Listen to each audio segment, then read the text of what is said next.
guys? Welcome back to another video. Good evening, or at least it's evening where I am. It is July 31st today, and I realized I hadn't filmed my July books. I read 6 books this month. Let me put down my coffee. I read 5 physical books, and then I listened to 1 audiobook, so it was a pretty good reading month. As usual, there were some hits and some misses, but there's 1 of these in here, maybe 2, that are like probably gonna be on my top books of 2022. I'm very excited to share these with you. Let's get right into it before the light goes. Alright, so the first book was Sea of Tranquility by Emily St. John Mandel. I have read St. John Mandel? I think you say her full last name is St. John Mandel. So anyway, I have read a book by her before. The Glass Hotel, which I think was her previous one. The blurb didn't sound like super interesting to me, so I haven't read that one. But I did read Station 11. That one was gifted to me by the English department at OCU when I graduated back in 2017. I'd never heard of her before, and honestly, Station 11 was not one that I probably would have picked up on my own either, but I really liked it, and I think I liked it more than Sea of Tranquility. I gave this one 3.5 stars. I didn't quite realize how heavily the time travel aspect would be in this one, but I was definitely looking forward to the idea of the moon colonies, like living on the moon, because it's set in, I think the furthest year that it's set in is 2401. That's the farthest we go into the future. There's also some years set in the year 2203. The idea of space travel more than time travel, I was looking forward to that aspect a little bit more. The thing about this that was kind of weird, and I said this in my reading vlog, because I have a whole reading vlog I did on this one. The weird thing that I realized at the end when I was going through my book annotating journal, which I have right here, I don't like to write in my books, so I use a little moleskin journal. The weird thing that I wrote down at the end was I realized I hadn't written down a single quote. Like, there was not a single quote in here that was like really beautiful and descriptive. I don't know, I just thought that was kind of weird. Like, I just thought for sure this was gonna be full of like really rich, beautiful descriptions, and it was lacking in that, weirdly. Also, a new term that I learned, a new like subgenre of fiction, is autofiction. You guys, if you're readers, like have probably heard of this. I don't know why I've never heard of it before. It's sort of a fictionalized account, like a heavily fictionalized account of the author's life. So Olive, the character in this, is an author, like the author, and she writes books about pandemics like this author, and there's a lot of similarities in her life. So she's got like a young daughter in the book, just like she does in real life. So basically it's like a subgenre wherein the author relies heavily on inspiration from their own life to inform their fiction. Obviously, Emily St. John Mandel does not live on the moon, but it's that kind of idea. So I learned that term this month, and I happened to read a second book, which I'll talk about in a minute, that is also autofiction. So I don't know what serendipitous thing happened this month that caused me to read 2 of those books, but anyway, if you are a fan of time travel, pick it up, you'll like it. If not, I don't think it was science fiction-y enough for me to really enjoy it. All right, next up was a heavily anticipated novel. I've been waiting a year for this one to come out. It is the sequel in a duology. So this is the second and final, sadly final book in the Monk and Robot series by Becky Chambers. This is A Prayer for the Crown Shy. The first one is just as excellent. They're both 5 stars. The first one is A Psalm for the Wild Built. Essentially, it follows a main character named Sibling Dex. They're a non-binary monk traveling around in their ox bike, which I think is pictured there on the cover. They travel around, and they're a monk, and they sell tea and they give advice. I think that's their whole shtick. That's kind of what they do for money, or pebbles, which is like the version of money in the book. And they meet a robot in the first one. This all happens in the first one. And they kind of strike up a friendship, and you know, the rest is history. Well, I was really hoping there would be more. I really thought for sure this would be like a 4 or 5 book series, because they're so slim This one is 150 pages. These are technically considered science fiction.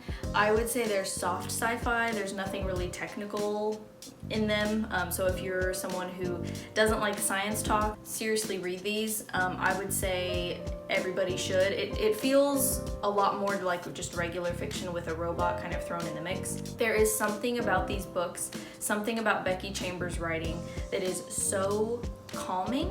It really is like when you just like pause and take a sip of tea. Her writing is kind of a metaphor for that. It genuinely like calmed me down, and I feel like we live in a very like noisy, anxious world, and so sometimes you just need something that is set in a really beautiful reality. So the utopia that she's kind of envisioned and created here, now it's kind of, we've reverted back to not really relying on technology. So like, for example, the pebbles that they use for money is very, you know, it's kind of rudimentary. It's sort of a form of bartering. So even though it's set in the future, it kind of has that old world, there's an old world feel to it, and they go by in a flash. So like, if you're not really into it, you can just keep reading for like a few more minutes and then it'll be over. So yes, Becky Chambers, if you're watching this, please write more, because I'm obsessed with them. Next up is that other auto-fiction book that I mentioned. And again, this was not one that I gave a very high rating to. I think I gave this one also 3.5 out of 5 stars. I guess I've realized auto-fiction is not really something I vibe with. I don't know, I think it's because there's no real clear line between, okay, what has the author, like what's been inspired by their life and what is fictionalized, which is part of the genre. Like that's part of the idea of it, is like you're not supposed to know, I guess, and it kind of keeps you guessing as a reader. But I don't know if it's for me. I don't know. The book that I'm referring to is I Love You But I've Chosen Darkness by Claire Vaye Watkins. I have read Watkins before. I read Gold Fame Citrus a couple of years ago. Liked it, thought it was decent. I liked the concept, and so I recognized her name and loved the title of this. The cover reminded me a little bit of New Mexico just because of the cactus. So I was like, let's give it a go. Also the blurb, I really liked the blurb. It basically talks about how the main character is a mom going through like postpartum depression, and she just like needs to get away. She needs to escape, and so she like hops on a plane. It says her temporary escape from domestic duties and an opportunity to reconnect with old friends mutates into an extended flight from the confines of marriage and motherhood and a seemingly bottomless descent into the past. So she goes out into the desert. She's from Vegas, goes to like back to the house where she grew up, which is like way, you know, back in her past and kind of dark and somewhere she never thought that she would have to go back to again. She explores lots of things with her father, which I meant to Google this and see if this was one of the things that was like supposedly based on her real life, but he was a member of like the Charles Manson cult, supposedly. Don't know if that's made up or not. The blurb sounds really, really good, and I don't know, something about it kind of fell a little bit flat for me. There were actually some chapters here set in back in the 70s, the ones that are like, is it called epistolary when they're told in letter form? There's a word for that when it's told like in the form of letters. I skipped around quite a bit. Like I genuinely was like speed reading to the point where like I was just getting fragments of what was being said, because I don't know why, but those were just not super interesting to me. But there were some really beautiful quotes, so I'll read some of the quotes because they were really great. Maybe things like loyal and free look different to different people, and did that make someone with a different loyalty or freedom wrong or bad? So that's just like a question that she's posing. Here she talks about motherhood. Motherhood had cracked me in half. Myself as a mother and myself as not were two different people. So that's part of like, that's kind of like the crux of the whole novel, is like her reconciling her new life as a mom, which I find really fascinating. But I felt like maybe it wasn't as heavily explored. Like her own past was explored more than that. And like, you're just like, well, you just abandoned your daughter. So like, how is that?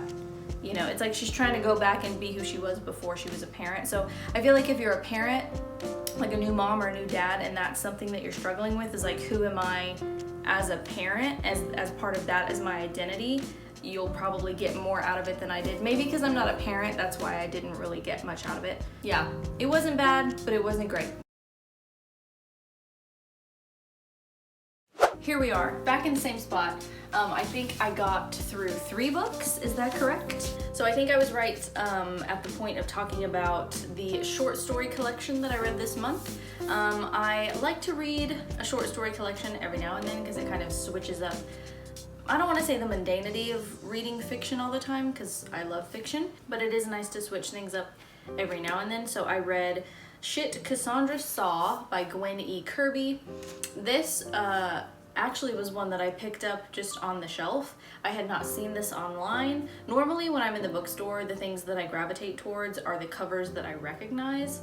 But this just had the coolest, like most summer cover I've ever seen. It's just like fiery and fierce and amazing. And the blurb, I mean, is so good. That's pretty much the main thing that caught my attention. It says, Cassandra may have seen the future, but it doesn't mean she's resigned to telling the Trojans everything she knows. In this ebullient collection, virgins escape from being sacrificed, witches refuse to be burned, whores aren't ashamed, and every woman gets a chance to be a radioactive cockroach warrior who snaps back at catcallers. When these women tell their stories of their triumphs as well as their pain, they emerge as funny, angry, loud, horny, lonely, strong protagonists who refuse to be secondary characters a moment longer. Kirby really uses kind of some more creative structures in here. There's one that's told through like a Yelp review, just like kind of random funny things like that that kind of switch it up from your typical narrative. I gave it a 3.5 out of 5 because I wish there had been, like, the blurb is so good that I think I had really high expectations. It says Margaret Atwood meets Buffy. So I was like, this is gonna be amazing. Like, this is gonna be the best short story collection I've ever read. When it didn't absolutely knock my socks off, it's just like with any short story collection, there are some hits and there are some misses. You're not gonna like every single story. The ones that I would say to check out are the Disneyland of Mexico. I really liked that one. It follows a main character who, she's American, but she's like spending a summer or a semester or something in Mexico to kind of learn the language and experience the culture. And she's like got a crush for the first time, and I really liked that one. It was kind of like a coming of age one. And then there's Mary Read is a cross-dressing pirate. It talks a lot about like gender norms, and it takes place in 1720.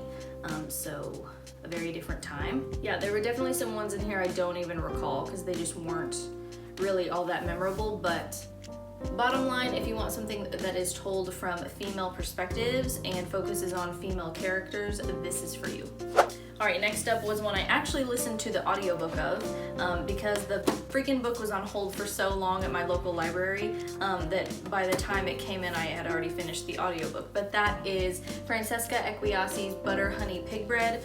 This follows 2 twins, Taye and Kehinde. They are Nigerian, as well as the author, which that was kind of one of my summer like to-dos, I guess, in terms of my reading, was like read some non-American authors. So anyway, they are originally from Lagos. So when they are young girls, tragedy befalls one of the twins, Kehinde, and it's kind of flashing forward to the future and how the twins are dealing with that after so many years. And their mom also, she believes that she's a spirit that plagues a family with grief by dying repeatedly in childhood and being reborn. So their mom, Piranesi, is a very interesting character. Essentially, they all meet up back in Lagos about a decade after everything has happened, the twins and the mom. So it's very much about family, relationships, sisterhood, mother-daughter relationships, and food. Food is a big one in this, as you can probably tell from the title. The way that the author, describes food will definitely make your mouth water. You will be hungry after reading those scenes. The ties that food has to culture, the way that food makes us, certain foods make us think of home and childhood. That's a big theme in this as well. So if you are wanting a story about sisterhood and about trauma and how it's dealt with and food, then you will love this one. And then finally, the final book of July. This is one that it's actually lived up to the hype, and that is Piranesi by Susanna Clark. Piranesi? I think I've heard it both ways. I'm gonna say Piranesi. This follows a character named Piranesi, and he is trapped in a labyrinth, and he doesn't know why he's there. He doesn't remember anything from before he was there.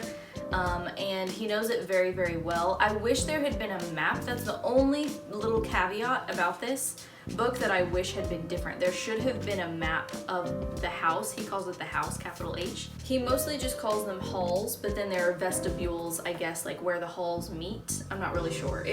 I'm visual, and so trying to picture this labyrinth in my mind was pretty impossible. Anyway, missed opportunity, but whatever, they didn't ask me.